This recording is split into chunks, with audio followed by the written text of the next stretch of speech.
There's lots to know when it comes to asking donors for advice, and we're going to unpack it today. Stick around.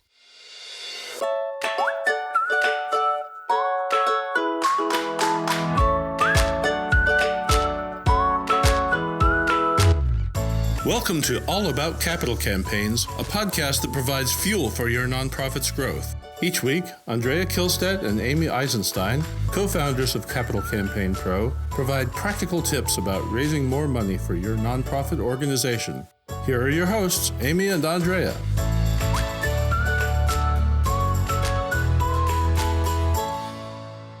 Hi, I'm Amy Eisenstein. I'm here with my colleague and co-founder, Andrea Kihlstedt, and we are excited to talk to you about asking donors for advice, because there's lots of confusion and hesitation around asking donors for advice, and it's such an invaluable part of the fundraising process. So, Andrea, get us started. How should listeners think about asking donors for advice?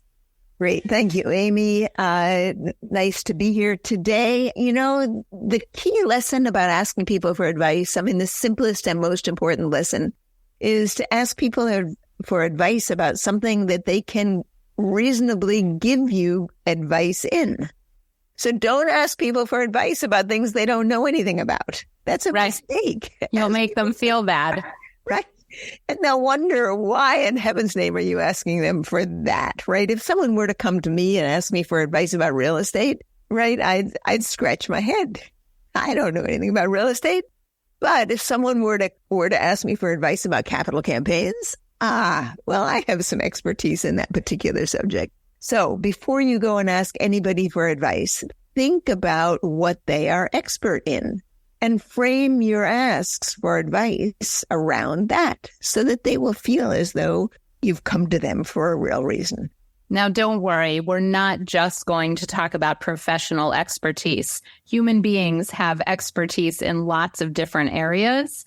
And so we're not just going to focus on professional expertise, although that certainly is one area that donors can give you advice. Let's just start there because it's the easy and obvious one, Andrea. So what are some examples of professional expertise that people might be able to give you with regard to fundraising and a capital campaign specifically? You can certainly talk to people who have been through capital campaigns. Let's say another organization in your community has been through a campaign and you know the board chair. In fact, you'd like to cultivate their board chair for your organization. You could certainly ask that person for advice based on what they learned from the campaign they did with their current organization. It's a perfectly natural thing to do. They will feel as though they can share with you what happened. You'll learn from them and you'll learn more about them. Yeah, I think that can be extended to any philanthropists in the community that have been through multiple campaigns or participated in feasibility studies or been lead donors or been on boards. You can certainly ask them about their experience on a board with a campaign. That is a great place to start with people you know have experience with campaigns. But now let's talk about professional expertise. So in a campaign, you might be buying real estate. You might be building a building. So talking to people who are experts in real estate or own construction companies or architects. There's lots of professional advice, certainly at the beginning of a campaign, that you might talk to people about. What are some other examples? You can talk to people in communications, people who are designers, right? People who are professional writers. You're going to need, campaign materials, and you're going to need to understand how best to write about your campaign. It's going to be handy and helpful to be able to ask some real experts for advice along the way. Yeah. But, Amy, the kinds of advice that I like asking for is not the professional advice. That's sort of the obvious advice. But I think there are other kinds of advice to ask for. One of the things that I really think is useful is that people are experts about their own opinions. Yes. Right? It's so important to realize that while I can't ask someone what the case for support for my organization should be, because they're not going to know, I can ask them to read a draft of a case for support and give me their opinion of it, because they are experts at their own opinions. Right. And that's true for everybody. Everybody's an expert of their own opinions, right? So, I mean, it's easy for us to forget about that, to remember that everyone will have an opinion about something. But in order to do that, you have to send them something to have an opinion about and then ask them their opinion about it. Now, the challenging part about that, their opinions may not be the opinions you were hoping for. You may not like what they say. You may not agree with what they say. Should you still ask them for advice, even though you may not get the results that you want? Yes. The answer, of course, is yes. And you mitigate it, right? There are ways to mitigate that. And so you let people know that you're asking for any advice, including professional advice, probably, that you're asking multiple people, but especially, I guess, when it comes to opinion advice, right? If you're sharing your case for support, let them know you're one of 10 people we're asking for feedback. And we will, take the best of the best or compile it or, whatever we're going to do with it. Then the very small subcommittee is going to review it. So you're not the only one we're asking for advice. We're asking a small select group of which you're one. And then they will understand that whatever they say may not wind its way into the final draft.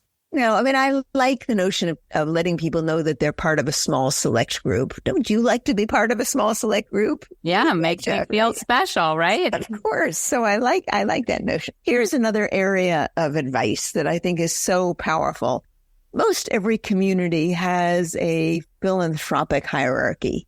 There is going to be a small group of people who are repeat major philanthropists in that community. They're going to give again and again. Maybe it's a dozen people, let's say. And those people are likely to know one another because they rub shoulders again and again at events or with the organizations or at the country club or wherever they happen to rub shoulders. So it is a reasonable thing to go to someone who is a major philanthropist in your community and ask them what you need to do to put your case in front of the other philanthropists in that community, how they would advise you to get to know the other people in the community. That's, of course, exactly what you really want to know from someone. And there's no reason in the world that you can't ask for it in the sense of asking for advice. Right. I mean, you can ask for, it's not the same as asking for a referral or a networking, right? Say, if I were to think about approaching some of these people, how should I think about, or how would you think about approaching them? What are the strategies that I should consider? And so it's not just, I mean, of course, it would be great if they were to introduce you, and they may introduce you to one or two, but the bigger advice question is, how should we approach people? How do you like to be approached? How have you been approached that's been offensive? What has turned you off when a charity approached you? How should I make sure to not make those mistakes? What can I learn from you? So I think that those are some of the great advice questions.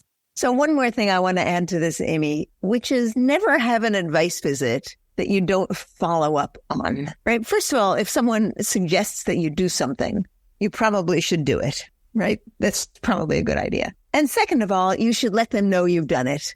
You should thank them for their help and let them know that you did go and meet with so-and-so and do such and such and how helpful it was. So don't see an advice visit as being a once and done. See it as being the possible beginning of a conversation. And if you think about it that way, it actually might be the beginning of a much longer relationship that will stand you in good stead. Yeah, of course. That is the ultimate goal. You're trying to engage people in your campaign and your organization for the long term. None of this should be one and done. The goal is to build relationships. One more idea, and that is for people that are close to your organization and involved, you are going to ask them about your organization. They have an opinion about that. So how do they feel about the communications coming out of your organization? Do they read the emails? Do they open the mailings? Do they feel stewarded? Do they feel thanked and appreciated? Do they know how their money was used? There are lots of questions that you can ask them related to how you communicate with them and how they're engaged. Do they know about volunteer opportunities? What would encourage them to consider volunteer opportunities? Do they know about the depth and breadth of your programs to the extent that they, that whatever position they're in that they should or might? So I think there's lots of good open-ended questions, and you want to be thoughtful about what you want to ask prior to sitting down in the meeting. So just to summarize, let's go through a few key points that we've made here, Amy. Never ask anyone for advice about something they don't know anything about. That is the cardinal rule, right? Right. You don't want them to feel awkward or uncomfortable or, try and make things up on the spot because they're not prepared to give you that kind of advice. You might even give them a hint at what you're going to ask them in advance so they have an opportunity to think about it. And here are several areas that you can think about asking people for advice about. You can ask them for advice about their opinion about something. If you send them something and then have them review it and ask for their opinion, that's always fair game and a good strategy. You can ask for professional advice to the extent that they are qualified to give you professional advice that you actually need. You can ask for advice about the philanthropic makeup of your community and who is sitting at the top of the philanthropic ranks of your community and how best to introduce them to your project. Right. You can ask them for, what have I missed, Amy? Advice about your organization and your communication and, something we didn't mention, but the same ideas, how you're perceived in the community, what your reputation is, what you might do to improve it or what the concerns are. And finally, never ask anybody for advice and have that be the end of the road, right? See it as the beginning of a relationship and be sure you let them know that you followed up what they've suggested to you and what happened as a result and thank them so much and see how they might help you next time around. If you do this as a steady menu, not just when you're in a capital campaign, but if you start making a practice of asking people for advice once a week, every week you can ask somebody important that is not close to you yet for advice. Over the course of a year, you'll be amazed at the relationships that you'll be able to build. And the money will follow. Thank you, Amy. And the money will follow. All right. Thanks so much for joining us. We'll see you next time. Take care.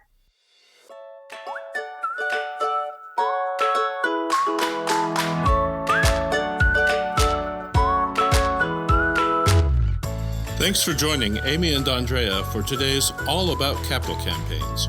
To learn more about them and their work together, visit capitalcampaignpro.com.